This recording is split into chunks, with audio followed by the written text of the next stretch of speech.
नरम नरम फूली फूली रोटियां बनाने का सही तरीका क्या है दोस्तों, आज हम इस वीडियो में बताएंगे।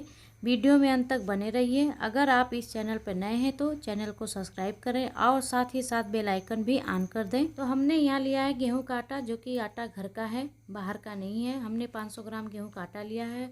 गेहूँ का आटा बनाते समय आप जो चोकर है उसको फेंकिए नहीं, उसमें फाइबर होता है, आपके लिए बहुत ही फ़ायदेमंद है।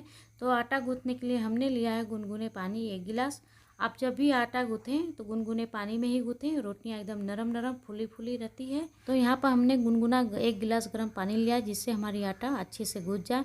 तो आप ये कहेंगे कि आटा गर्म पानी से ही क्यों गूँथा जाए? आटा इसलिए गर्म पानी से गूँथा जाता है ताकि इसका जो स्टार्च है आपस में अच्छी तरह बॉन्डिंग बना ले, और रोटियां जो होती है एकदम फूली फूली नरम नरम होती है। आप सुबह का बना के रात तक भी इसे खा सकते हैं, बिल्कुल नहीं मुड़ती है, न टूटती है, एकदम नरम रहती है दोस्तों। तो इस बात का आप ज़रूर ध्यान दें। तो आप जब भी आटा गूँथें थोड़े थोड़े मात्रा में ही पानी ऐड करें, एक साथ पानी न डालें। बहुत से लोग हैं एक साथ पानी डाल देते हैं और आटा एकदम ढीला हो जाता है, नरम हो जाता है, रोटियां बिगड़ जाती हैं।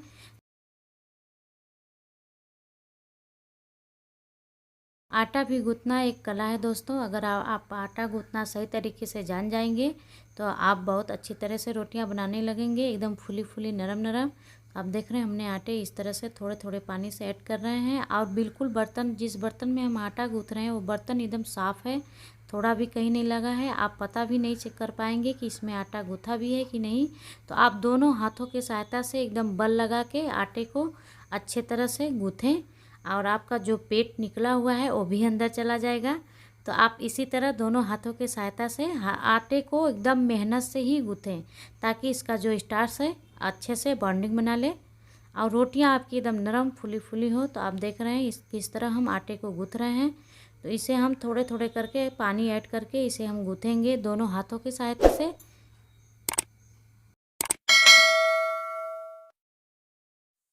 आप जब भी आटा गूँथें नीचे बैठ के ही गूँथें, तो आपके पूरा बॉडी का आपका जो बल है वो आटे पे ही जाए और आटे अच्छी तरह सॉफ्ट हो जाए। तो आप देख रहे हैं इसमें क्रैकनेस आने लगा है। इसे हम चारों तरफ से फैला देंगे और इसमें हम पानी के छींटे मार देंगे, ज़्यादा नहीं, बहुत थोड़ा ही, 2 से 4 चम्मच।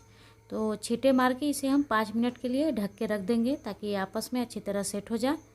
तो आप देख रहे हैं हमने यहाँ पानी का छींटे मार लिए हैं। अब इसे हम ढक रहे हैं लगभग 5 मिनट के लिए। तो 5 मिनट हो चुका है दोस्तों।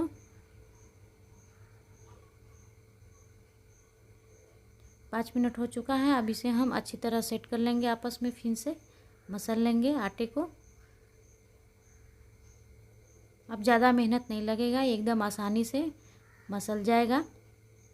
एकदम बिल्कुल सॉफ्ट हो चुका है, इसमें एकदम मेहनत नहीं है। आप चाहे तो एक हाथ से भी इसे गूँथ सकते हैं।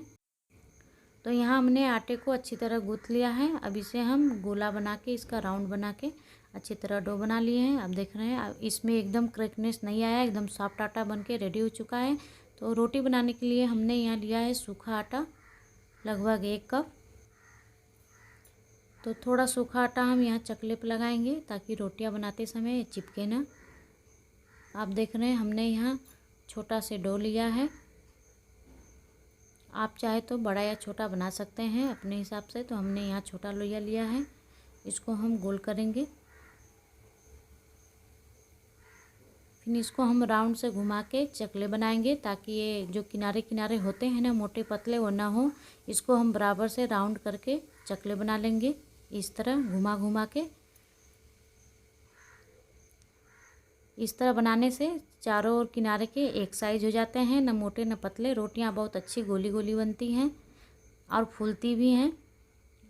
आप देख रहे हैं रोटियां बनाते समय एक बात का ध्यान दीजिए कि जब भी आप रोटी बनाइए तो दोनों साइड का बैलेंस एक बराबर नहीं रखना है। एक साइड दबाना है, एक साइड घुमाना है बेलन की ही सहायता से, ताकि हमारी जो रोटियां हैं गोल गोल घूमती रहें और मोटे पतले ना हो, एक साइज़ के। आप देख रहे हैं रोटी कितनी अच्छी से घूम रही है, एकदम बराबर, न ज़्यादा मोटी हुई है न पतली हुई है, एकदम सेम एक बराबर हुई है। तो बेलन को आप सही तरीके से पकड़ना जान जाएंगे तो आपकी रोटियां एकदम गोली बनने लगेगी। तो इधर हमने तावा रखा है, तावा गर्म हो चुका है।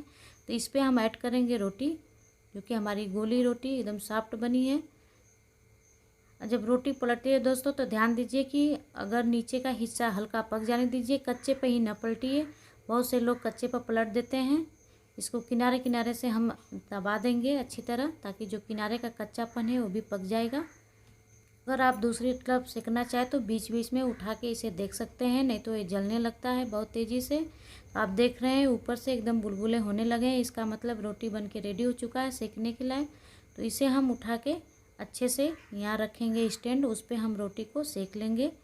एकदम फुली फुली नरम रोटी बन के रेडी हो चुकी है। देखिए कितना परफेक्ट एकदम फूल चुका है रोटी हमारा।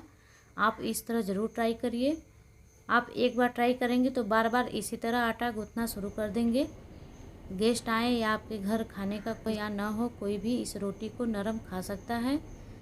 गर्मा गर्म फुली फुली रोटियों का आनंद लीजिए दोस्तों। अगर आप हमारे चैनल पर नए हैं तो हमारे चैनल को सब्सक्राइब करिए, लाइक करिए, कमेंट करके आप ज़रूर बताएं कि आपको हमारी वीडियो कैसी लगी।